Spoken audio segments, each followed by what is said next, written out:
कि Islamabad high court ने साबिक वज़ीर-ए-आला पंजाब चौधरी परवेज इलाही की 3 MPO के तहत गिरफ्तारी कलअदम करार दे दी। अदालत ने आइंदा समाअत तक परवेज इलाही को कोई भी बयान जारी करने से रोकने का हुक्म भी दिया। दूसरी तरफ लाहौर हाई कोर्ट ने परवेज इलाही की बाजियाबी की दरखास्त पर CPO रावलपिंडी और सुपरिटेंडेंट अटक जेल को तौहीन अदालत का शो कॉज नोटिस जारी कर दिया। अदालत ने चीफ कमिश्नर और IG इस्लामाबाद को कल ज़ाती हैसियत में तलब कर लिया। दौरान समाअत पंजाब हुकूमत के वकील ने परवेज इलाही को पेश करने की मुखालफत की।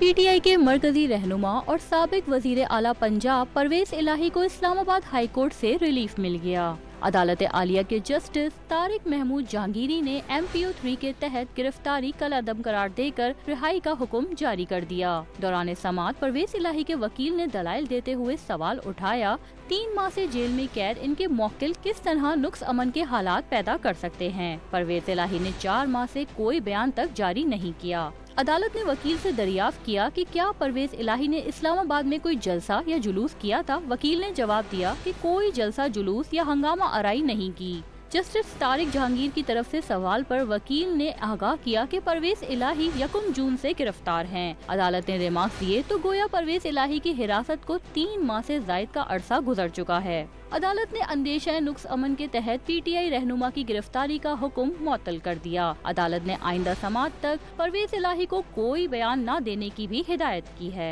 दूसरी जानिब लाहौर हाई कोर्ट में परवेज इलाही को बाजियाब कराने की दरख्वास्त पर समाअत हुई। जस्टिस मिर्जा वकास रऊफ ने परवेज इलाही की अहलिया कैसरा इलाही की तरफ से दायर दरख्वास्त पर समाअत की। समाअत पर पेश न होने पर अदालत ने CPO रावलपिंडी, TPO अटक और सुपरिटेंडेंट जेल को तौहीन अदालत का शो कॉज नोटिस जारी कर दिया।